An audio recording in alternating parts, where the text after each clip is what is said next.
इस ज्योतिष सम्मेलन के आयोजक राजा राहुल देव जी जो अभी बोल के गए हैं, इस प्रोग्राम के संयोजक हरिओम तिवारी जी और आज के मुख्य अतिथि मध्य प्रदेश सरकार के धार्मिक और राजनीतिक पुरोधा डॉक्टर नरोत्तम मिश्र जी।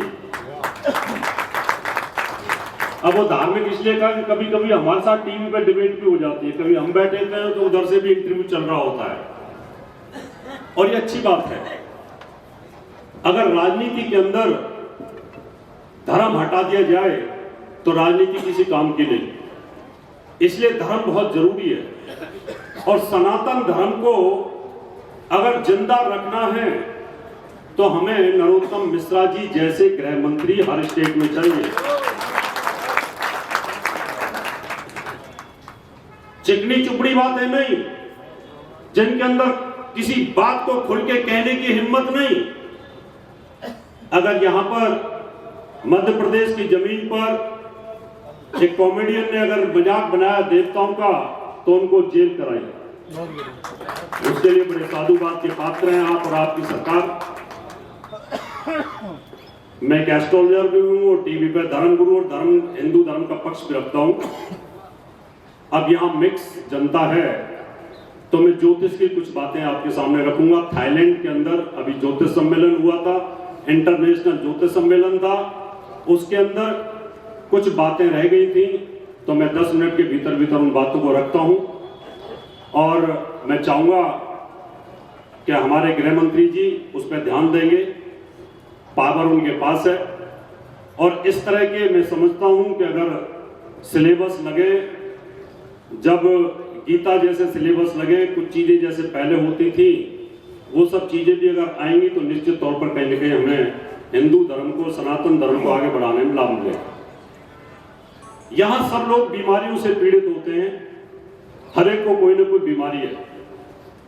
बीमारी होती क्यों है और इसकी शुरुआत कहां से होती है, सिर्फ इस विषय पर ध्यान आकर्षित करूंगा और आने वाले समय में जो शादी करेंगे और जो बच्चे का गर्भ धारण करेंगे वो इसको ध्यान में रखेंगे। वहां पर आदरणीय मिश्र जी करीब 50 विद्वान फॉरेनर थे, 50 विद्वान फॉरेनर थे। मेडिकल एस्ट्रोलॉजी के ऊपर सेमिनार था। वहां मैंने फॉरेनर्स को बोला खड़े होकर के आप प्रश्न पूछिए, हम आपको जानकारी देंगे कि आपको क्या बीमारी है। तो ज्योतिष के अंदर जब बच्चे का गर्भ धारण किया जाता है वहीं से बीमारियों की शुरुआत होती है। तो हमारे यहां गर्भ धारण संस्कार होता है। जब हम जैसे किसान खेती को तैयार करता है, निराई करता है, गुड़ाई करता है, परिपक्व हो जाती है तो उसमें बीज डालता है और खेती बड़ी उन्नत होती है।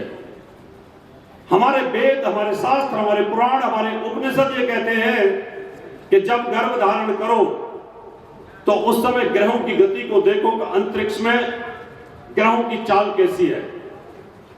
ग्रहों की अगर अच्छी चाल है, ग्रहों की किरणें अच्छी हैं तो उस समय गर्भ धारण करना चाहिए। और जब गर्भ धारण हो जाए तो उस समय पहला जो महीना होता है वो शुक्रदेव का होता है। अगर अंतरिक्ष के अंदर शुक्र की पोजीशन अच्छी नहीं है और आपने गर्भ धारण कर लिया तो समझिए कि बच्चा नपुंसक होने की संभावना या बच्चा जन्मजात उन बीमारियों को लेगा जो क्लीव हो सकता है। क्योंकि बचपन में जब गर्भ धारण किया जाता है उसी समय गर्भ के अंदर अगर वो स्टार खराब है तो उसकी जीवन में नर्क बनने की संभावना बनती है, शुक्र से संबंधित बीमारी आ जाएंगी। इसलिए अच्छा ज्योतिषी इस समय बताएगा कि तारा डूबा हुआ है, अभी इस समय अगर गर्भ धारण करते हो तो शुक्र खराब होगा। तारा जब उदय हो जाएगा तब उस समय कर सकते हैं तो बच्चा गर्भ में तंदुरुस्त पैदा होगा। इसलिए वेद व्यास जी ने बता दिया था कि माता सत्यवती जो अंबिका है, इसके गर्भ में जो बच्चा पैदा होगा वो अंधा होगा, और जो अंबिका है, अंबालिका है, उसको पेट का रोग होगा। बाद में कर लेना, बात में थोड़ी देर। ऐसी सिचुएशन के अंदर वेद व्यास को दिव्य ज्ञान था। दूसरा महीना हमारे यहां मंगल का प्रभाव डालता है, ब्लड बनना शुरू हो जाता है। अगर उस समय मंगल खराब है, नीच है, शत्रु राशि में, तो बच्चे का गर्भ के अंदर कहीं ना कहीं हड्डियों में उसकी जो फॉर्मेशन है उसमें विकार आएगा। अभी बहुत सारे लोग यहां बोल सकते हैं कि नहीं, इसका क्या प्रूफ है आपके पास में? आप इतनी जनता के सामने बोल रहे हैं, प्रूफ मैं ये देता हूं कि जो मुर्गी होती है उसका जो अंडा होता है, अगर मुर्गी अंडे को ढंग से हीट न दे, कभी बैठ जाए कभी ना बैठे, तो उसका जो चूजा होता है वो बड़ा कमजोर होता है। उस समय अगर मंगल की स्थिति अच्छी है तो वो बच्चा जो पैदा होगा वो राजकुमार पैदा होगा, वो राहुल देव जी जैसा मजबूत होगा। पर राहुल जी तो इमोशनल है। पहले पूछा जाता था कि मैं चक्रवर्ती सम्राट राजकुमार पैदा करना चाहता हूं, तो राज ज्योतिषी बताया करते थे, यहां राजगुरु बैठे हुए, वो बताते थे कि महाराज राजा साहब इस समय कंसीव करना जब मंगल की स्थिति उच्च स्थिति में हो। तीसरे महीने में देवगुरु बृहस्पति का प्रभाव आ जाता है। अगर देवगुरु बृहस्पति खराब स्थिति में है और उस समय बच्चा कंसीव कर लिया तो वो कहीं ना कहीं पांडु रोग से पीड़ित होगा, लीवर इन्फेक्टेड होगा, उसको तकलीफ होगी। इसलिए ज्योतिष इन चीजों को बताता है। ज्योतिष इतना जबरदस्त विज्ञान है, लेकिन कुतर्कियों ने हमारे शास्त्रों को जला दिया और आज वो टीवी पर बोलते हैं कि हिंदू धर्म कुछ नहीं है, हिंदू शब्द ही बाहर से आया है। उन लोगों को ये पता नहीं कि शब्द कहां से आया है। कटाक्ष करते हैं लोग। चौथे महीने के अंदर सूर्य का प्रभाव आ जाता है, हड्डियां बननी शुरू हो जाती हैं। पांचवें महीने के अंदर चंद्रमा का प्रभाव आता है, बच्चे के अंदर सेंस आने शुरू हो जाते हैं। पांचवें महीने पर अगर मून की गति खराब है, मून राहु के साथ है, मून शनि के साथ है, तो कहीं ना कहीं बच्चा अंदर से इमोशनल वीक हो जाएगा और उसको कोल्ड कफ वगैरह की बीमारी होनी शुरू हो जाएगी। छठे महीने के अंदर पुंसवन संस्कार के अलावा सीमंत और नयन संस्कार किया जाता है। वो इसलिए किया जाता है, छठे महीने शनि का प्रभाव रहता है और शनि कहीं बच्चे की हड्डियों को खराब न कर दे, उसको अंग भंग न कर दे, इसलिए उस समय शनि की पूजा की जाती है। और सातवें महीने में बुध देव का प्रभाव आता है, यानी उसका मन, मस्तिष्क, बुद्धि और चमड़ी सारी चीजें ठीक हो जाती हैं। अगर सातवें महीने में बुध कमजोर हुआ तो वो मेंटली रिटायर्ड पागल हो सकता है। बहुत अच्छा ज्योतिष ये बता देता है कि ये सातवें महीने की गर्भवती महिला इस समय जा रही है हमारे सामने से और इस समय बुध की नीच स्थिति है, इस समय बुध कमजोर स्थिति में चल रहा है, तो वो बता देंगे कि बच्चा मेंटली रिटायर्ड हो जाएगा, इसका मानसिक संतुलन ठीक नहीं होगा। इसलिए ज्योतिषिक विज्ञान है, इसको समझने की आवश्यकता है।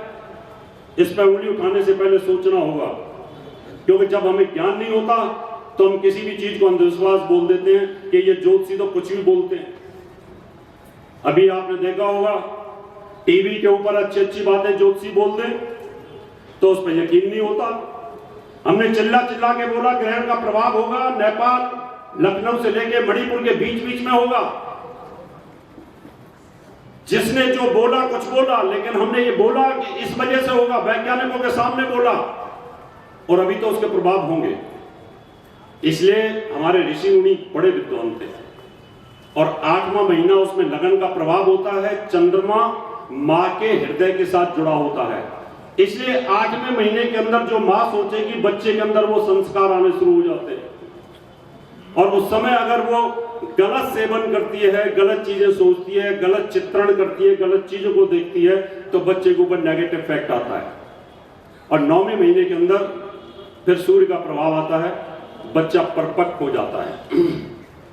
इस प्रकार से 9 ग्रह 7 ग्रह 7 महीने में कंप्लीट कर देते हैं बच्चे के सर्कल को और 7 मासा बच्चा जी जाता है। 2 महीने में दोबारा से परिपक्वता होती है।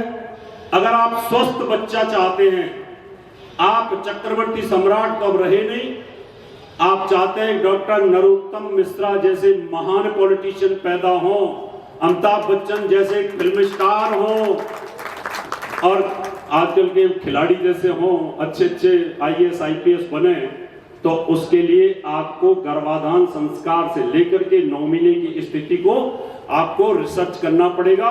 अच्छे जोशियों से आपको जानकारी लेनी चाहिए। आपने ध्यान के साथ सुना, बहुत बहुत धन्यवाद आपका। मेरे साथ एक बार जयकारा लगाएंगे, जय मां पीतांबरा की। बहुत बहुत धन्यवाद।